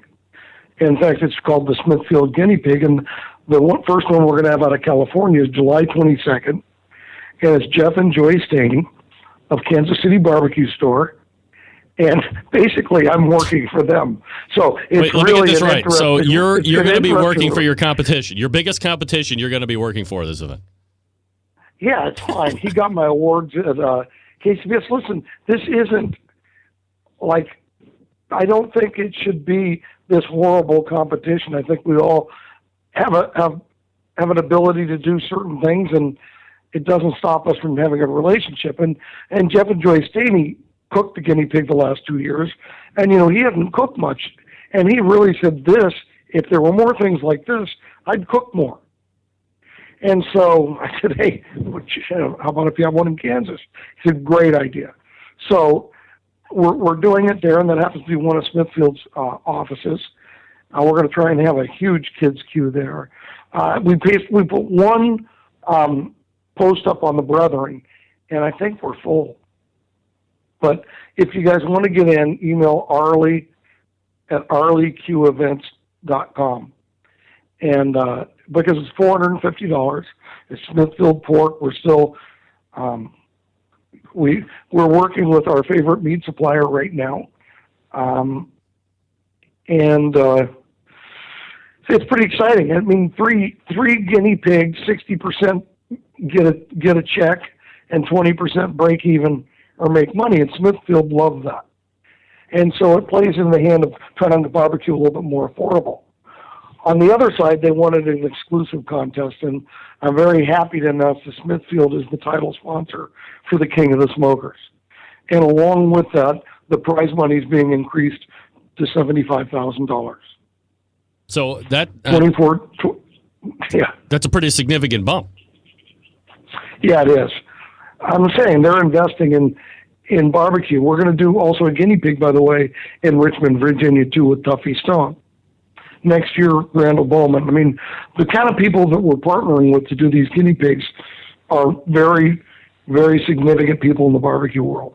All right, so with the 3 minutes we have left before we go to the first break here, and you probably didn't realize, but I'm going to strong-arm you into another segment here. Give us a thumbnail again of what the guinea pig is and why this is becoming so popular now. Well, there's a lot of cartoons on the internet with, when your wife finds out what your guitar really cost, or your barbecue or something, or your husband.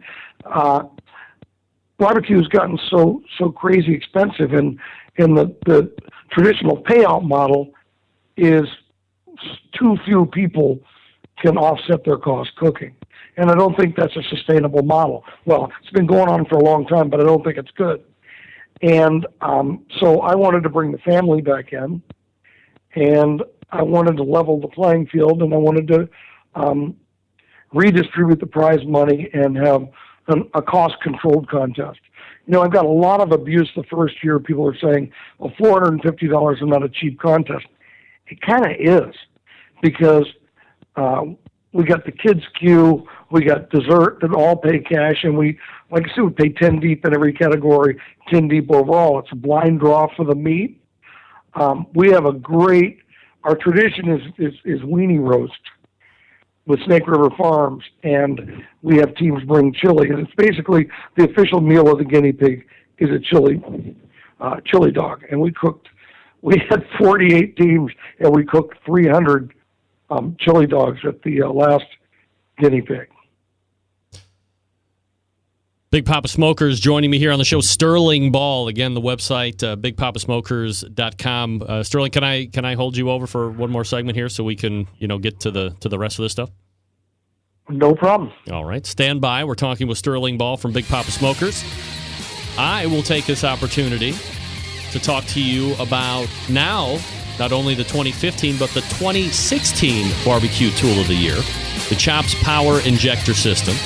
3 awesome sizes to fit your injecting needs. From backyard cooks to caterers to restaurant chefs, there is a power injector right for you. Let me break it down for you just a little bit here, tell you about each one. The number one seller is the half-gallon Chops Power Injector, and that's the one I use. Designed for the competition cook or the backyard guy like me. So easy to use. Clean it, fill it, pump it, and go. If you have just one brisket or pork shoulder to do, don't worry, you don't have to fill it all the way up each and every time. Just put in what you need. It'll use it all up. Comes with 14-gauge needles, 2 replacement plastic needle adapters, 3 plug screws, and a needle protector. $100 plus shipping anywhere. The 1-gallon Chops Power Injector system, designed for catering and bigger jobs. It will hold double the amount of the half-gallon, obviously. Use it in competitions like MBN Whole Hog or when you're cooking 10 shoulders to get a perfect one. Comes with 14-gauge needles as well, 2 replacement needles adapters, 3 plug screws, a needle protector, $120 plus shipping anywhere. And then, last but not least, the newest one is the Chops Full Power Injector system. It's electric. It's the commercial and competition Big Daddy. It's not a holding tank like the other two, but a 3.5-foot pickup tube that you can put in any size container. That's right, from a few ounces to a 55-gallon drum. You know, it was originally designed for Chef Rob at the best barbecue restaurant in Kansas City, and he said time and time again that with the Chops Full Power Injector system, his briskets are back and better than ever. It comes with metal needle adapters, 14-gauge needles, 3-inch 12-gauge needles, 2-inch 11.5-gauge needles, 3 plug screws, and a needle protector. This one's $325 plus shipping anywhere. A number of the top pit masters in the country, nay, the world, are using Chops Power Injector systems every day to make their barbecue better than the rest. We live in that foodie world, Centralites. You got to have flavor in every bite. This is how you do it and do it fast. And it's not just for meat. You can inject alcohol into your watermelon with the Chops Power Injector system if you so desire. They're handmade in Kansas City, Missouri, USA. So here's what you do. You head on over to the website, barbecuekansascity.com. That's BARBEQUE,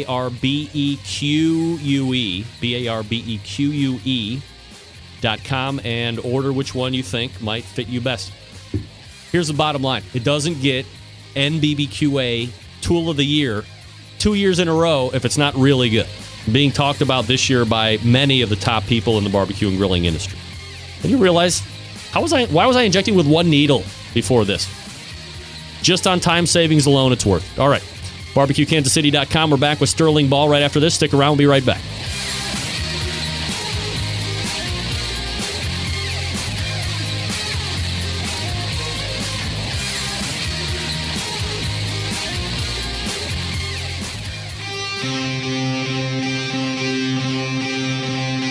Get in the smoke. Call 877-448-0433 to get on the air.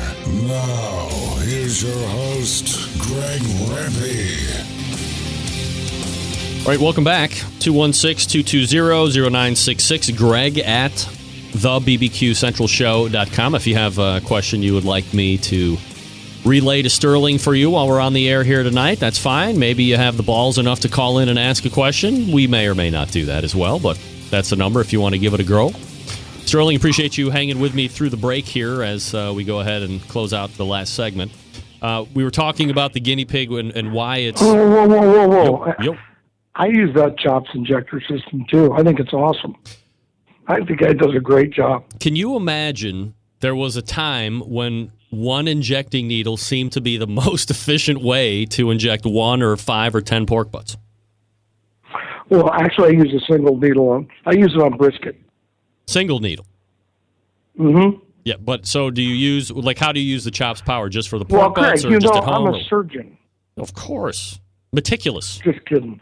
No. People know. One thing I did get from Smithfield is this giant, PVC apron. And I said, there's no way I'm going to wear this. And I wore it, and it's great because I can hose myself down about 8 times during a cook because I usually go through about 3 aprons and 5 T-shirts. But the Chops Power Injector is a good product, correct? That's excellent. All kidding aside. All right. I know a place where you can buy it, too. Where? BPS.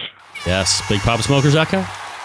I love when the show sponsors are supporting the other I use it. I'm just saying, I think there's another example of a great entrepreneur in barbecue making a great product. Another product I love that I use at home a lot is the Vortex for the drum. The thing's unbelievable. I don't know what that makes is. It so much more versatile. Yeah, you should look at that. The Vortex? Yeah. All right. I'll write it down. Vortex. It looks like one of those cones you put around your dog's head to keep them scratching themselves, but it's stainless steel. And you kind of can redirect there's a bunch of different ways you can use it, but I use it as like a cannon with the fire. A heat so I think cannon. that's a great one. All right. Good enough. I'll check out the Vortex, absolutely. What other products are you digging on right now? Well, I love my Messermeister knives, and I love the Ken Onion knife sharpener because I think, and I use disposable cutting boards, and those are just nasty on knives. And I do have a guy in Michigan that sharpens knives for us. He's like the knife maven or whatever, the knife whisperer. Yeah. But we can't always get them to him. And so I have the Ken Onion sharpener, and it's awesome. It really works great, and it's easy. So I like the Ken Onion thing a lot. All right, so let me dial back into the guinea pig here just for a couple more minutes here, and then we can kind of switch back to Smithfield because I do have a couple questions about that as well. You mentioned Tuffy Stone is down. I mean, Jeff Staney, a huge name in barbecue, of course, right there, Kansas. That's going to be a great ad. But then, of course, I don't want to say you take it to another level with Tuffy Stone. But look, I mean, he's on television all the time. I think he is widely considered to be. Wait a minute. They might be listening. What? Staney might be listening, and you put Staney a notch below. No. I said that he is a great big name in barbecue. I said he is a big name in barbecue. No doubt about it. Absolutely he is. What I said is, but then you look at a guy like Tuffy Stone who is on television. He is all over the place. I mean, certainly still competing and winning really big competitions pretty regularly. Like rolls out of. I mean, Tuffy understands food. Yes. You know, he's a trained chef, but unlike most trained chefs, he understands barbecue better than anybody, I think. And I think that Tuffy understands the right mindset for competing in big events. I think his flavor profiles roll beautifully. I don't think Tuffy makes mistakes. He's a big game hunter. I think Darren's a big game hunter, too. Yeah. So getting a guy like Tuffy Stone is really helps validate the concept of guinea pig, and now you have like an anchor over on the far East Coast. So I mean, you're really kind of covering all angles. You got the original guinea pig West Coast. You have now guinea pig in Kansas, which is kind of the middle of the country, and now you have Tuffy Stone doing one out there on the East Coast in Virginia. So. Yeah, and then, like I said, on deck's Randall Bowman, and on the next at the same time will be Tim Shear in St. Louis. So, I mean, all those guys. I mean, Randall puts on great contests, has Deep South, great cookers, and Tim with Blues Hog and the Gateway Drum, which is, which I think is just such a fabulous cooker, and especially is taking competition barbecue in the right direction cost-wise, but. I mean, I'm really proud to have these people be associated with the idea. Do you have a ballpark number of guinea pig events once it achieves full rollout and all this? Like, how many would you like to see happening in the course of a year?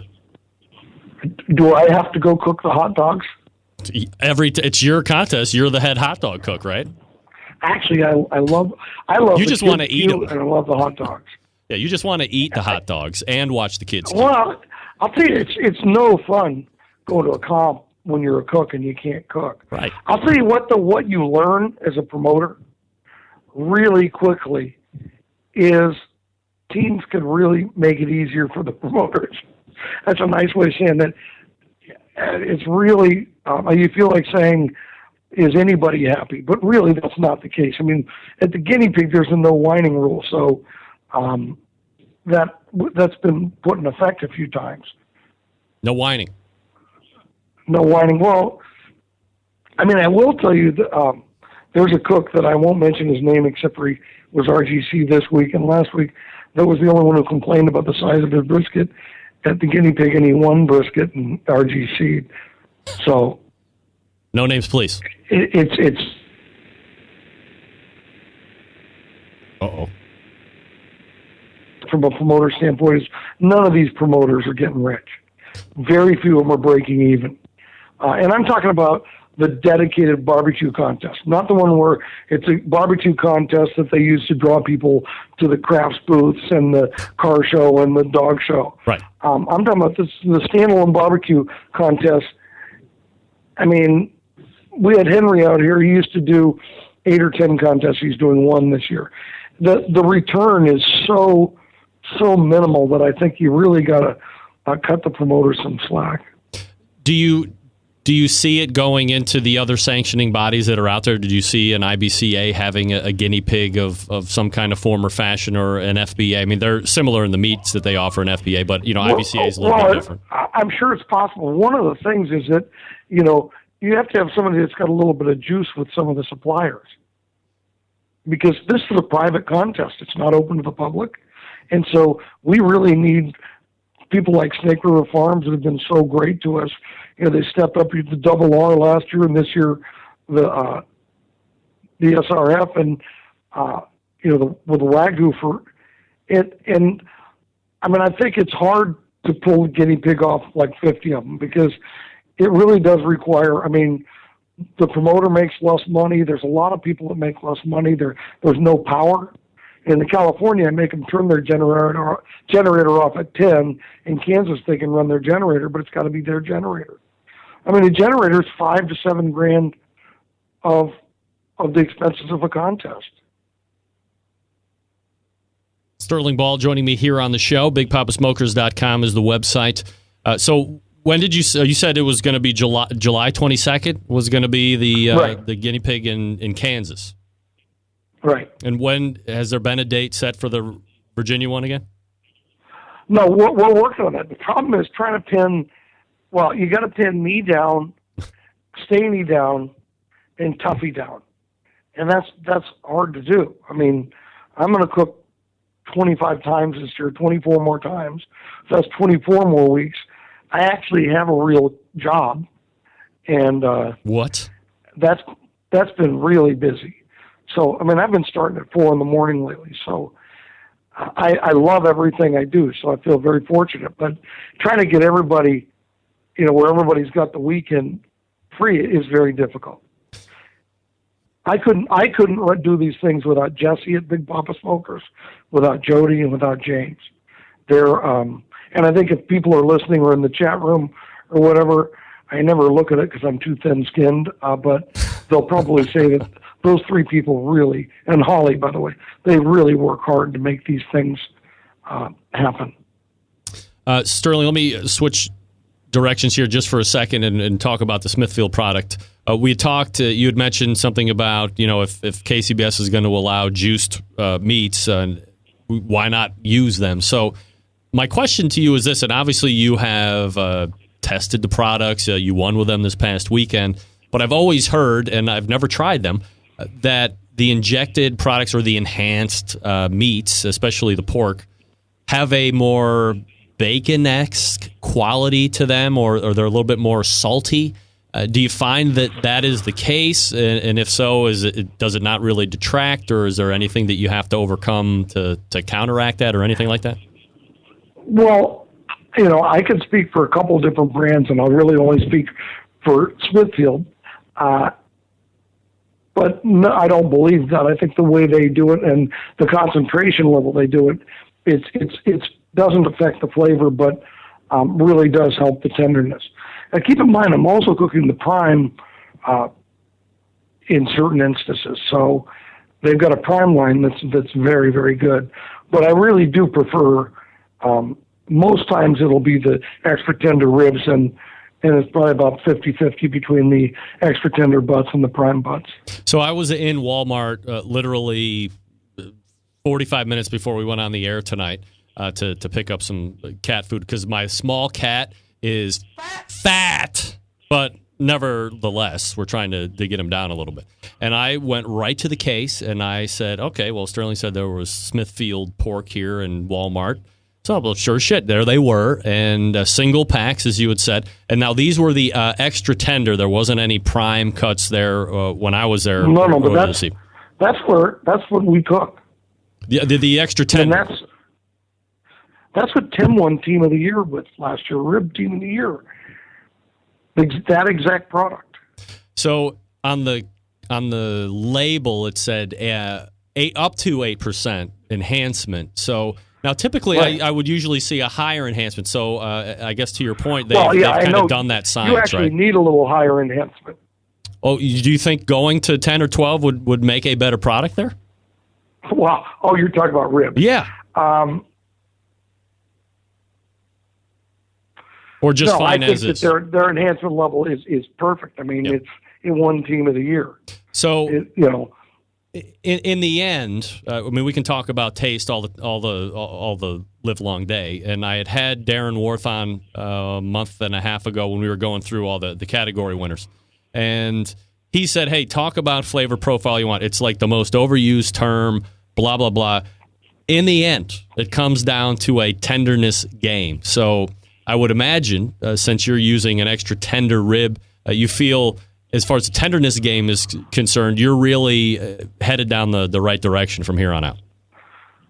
Oh, yeah, but listen, I think that's an oversimplification of Darren, because the flavor profile is super important. But if you have tender meat, you got a better chance of scoring than if you have a great flavor profile and shoe leather. But I think the key is in barbecue, it's all three things are really important. But I think tenderness, if I was changing the rating scale, tenderness would be number one. Taste is more subjective. That would be number two. And appearance would probably be boosted a little bit because, you know, people eat with their eyes. They see a beautiful box. Generally, they're going to have they're going to receive that meat better than if they get sloppy, splotchy stuff tossed in a box, even if it's tender with a great flavor. So I actually think it's all three, but I think if you have to focus on one, it's focus on tenderness, and not tenderness from a thermometer standpoint, okay? The hardest thing for me, because I teach a lot of people how to cook, and between the pellet smoking forum and the drum smoking forum and my Facebook, I get a lot of messages, you know, my brisket's tough, my brisket's dry, and they never can believe when I say you're pulling it too soon. And they're so thermometer crazy, and it's like most really good chefs, I mean, can jiggle it, but if they're going to put a probe in it, they don't have to see the display to know whether it's done. So I think that everything's important, and but tenderness is number one. So I guess my point on that is, since it seems still to this day that there are a lot of teams using a lot of similar flavor profiles. So certainly, to your point, if it tastes good in its shoe leather. Thank you. Of course. That the separator now in the judges. By the way, Steph, thanks you too. Of course. I mean, 50-50. The differentiator now, because, you know, I've termed it the vanillaing of flavor profile, because people are scared to get outside the box because they spend a lot of money, as you know, to get to a competition and try and win. But the differentiator at this point is the tenderness, which I guess to Darren's point is really the key. If everybody's kind of be tasting the same, you're going to separate yourself with, you know, how the teeth hit the meat and then how tender it is. Yeah, well, I'll tell you, I think that if there's one thing that the elite and West Coast teams said to me is, do you really have to come out with this injection? Can't we just have it for a year? No. See, they're selfish people. Yeah, the answer is no. Now, you know, live with it. So, right. Grandbaby needs shoes, Greg. Yeah, of course. Or 2 or 3 pairs, for crying out loud. Why stop at 1? So nobody's got any questions out there, huh? No. No questions. We'll call this a riveting interview. Yeah, well, you know, I mean, people are just, you know how it is. Like, you listen to regular radio shows, and you have the same 4 people that call in every day, and the overwhelming public listens, appreciates, and they would never dare potentially offend anybody, and more importantly, make themselves look foolish by asking a question. So they stand. So speaking of foolish, why don't you come be my guest and cook the Kansas City guinea pig? July 22nd? Yeah. Oh, my Lord. Why are you going to put me on the spot? Do you know how busy I am? Hold on. This is my turn. I love saying that to you, Greg. Unbelievable. You know, this is just like our conversations when I'm not on the radio. But how can you expect to be in the Barbecue Hall of Fame having never cooked a contest? Who expects me to be in the Barbecue Hall of Fame? Don't we have a campaign for that? Yes, but not for that. To show how foolish the voting process is. Everybody in the chat room there or whatever. What do you think? You think Greg should come? Yeah, cook the don't guinea pig? you even ask? Of course they think I should. You listen. Here's a promise I'm going to make you. you have a 100% chance better of getting me to cook whenever that Virginia one is going to be, because, I can really drive there and not too awful long, or it's a very short, jet ride for me. So get that hammered down, and I will cook that one, and I will win it. It's on tape. Wow, I it's like on that. tape. So who's coming to help you? Me. You're going to go solo? Sterling, guinea pig is a beginner's contest. Well, you ever heard about that? Everybody's contest. Hey, I'll tell you what I do, and this will really ensure that you win. I'll run your boxes for you. By the way, people are just lighting up chat room now. He should do it. He's going to do it. It's on tape. Blah blah blah. So well, I'm telling you, I will do Greg, it. I'll bring my buddy Desmond. I just showed you leadership. Yeah, I was wondering at what point in my life I was going to command some of that. So I appreciate that. So I'll bring my Desmond that lives right across the street from me, and he'll be my sous chef. He'll be great. All right, and you're on me. You're comped. You're going to be the only comp team. Yeah, of course. There's nobody, because you're a celebrity. Yes, I am veritable. I am almost in the Barbecue Hall of Fame. Can we have a sign that says Future Hall of Famer? Future Hall of Famer in the celebrity/humanitarian. Well, after I win, can I get a dunk tank? Yes, please. And after I win the guinea pig this year, I'll go in as pitmaster in the Hall of Fame. How about that? Well, and then you know what? Don't forget the little people who made it possible. I never forget the Centralites. They are my people. So it's on. So let's get that hammered out. I will be there. I'll win. It's going to be great, and then I'll talk about it all the following Tuesday for your promotion. Do you have any special needs, like no brown M&Ms or anything? No way. I am. You won't even notice I'm there. Will you talk a lot to people, or will you just have your head down and focused? Yes. Well, I mean, considering it would be my first comp, I will have to be as focused as it gets. But in between the ever angsting prepping of chicken, I will probably at least press the flesh with a few folks that we've discreetly set up in advance. Have somebody like Sylvie come help you? No. Like I told you when you tried to get me out there for the winter. If I'm going out there, I'm going to compete on my own. I will not have one person say, well, you had Darren Worth. I could pull up my Skype list of pitmasters and have a dream team assembled that would assure victory. But I couldn't possibly live with myself. No, we're talking pitmasters. Unless you're putting them on the air, you go to voicemail. No. Negative. I call them daily. I will not name any of them because rule number 1 of the show is no name, please. But I could have a dream team assembled in short order. Those that have won Memphis and Mays and American Royals and Lenexa barbecue battles and so on and so forth. I'm offering you a guinea pig winner. I know. I'm going to cook it. I'm going to win it. Now, Sylvie's got to be in the chat room. She's always in it. No, she left early. She left early because there was technical problems in the first hour. But she's ready. Oh, all right. Okay. Sterling, you've said it all, and we're going to book this. Well, I killed the second segment for you that we had awesome. No meat for, so that was good. So, Sterling, as always, I appreciate the time, and you can visit him at BigPoppaSmokers.com or his various online haunts. And we will talk to you. And July 22nd, email Arlie if you want. We're very close to full, if not full. But, people cancel stuff. But please email Arlie if you want to do it.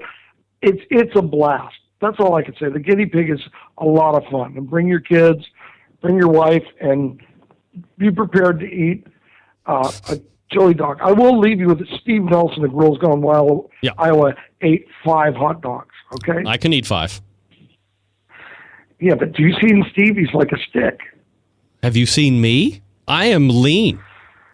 I weigh 148 pounds. I'm putting on muscle. I'm good. It's a good time to leave. Yeah. All right. Sterling, as always, thank you, sir, and we'll talk to you soon. Thank you, my friend. All right. There he is, Sterling Ball. Sterling Ball going balls to the wall tonight. Wow. Unbelievable. All right. Well, why not do this right before we dump out of the show? We'll go to the phone lines. You're on the air. Greg, hello. We're in luck. Hello. I've actually hit a horse. I'm in Middlefield, Ohio, and it's dead, unfortunately. But I'm looking for recommendations on how best to cook this horse. Always from the hind quarters, and it's hot and fast on the grill. If you're asking my expert opinion on horse, did you really hit a horse, sir? Did you really hit a horse? Greg, have you heard? No, I haven't heard. I'm sorry. I was under the impression that everybody had heard. Heard what? What?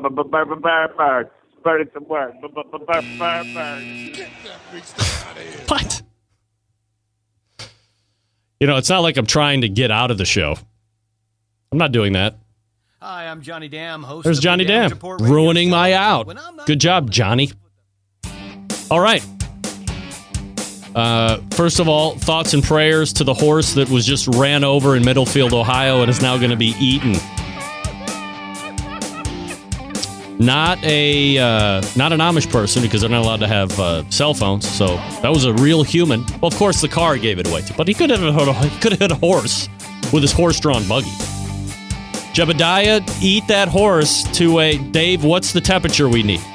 What do we need for temperature-wise on a horse butt? Right. All the way back in the first hour, we talked with Doug Scheiding of Rogue Cookers about the ingestion of Texas Gulf Coast into IBCA. Then we talked with my second segment guest. Uh-oh. Darn it. Hold on, stand by.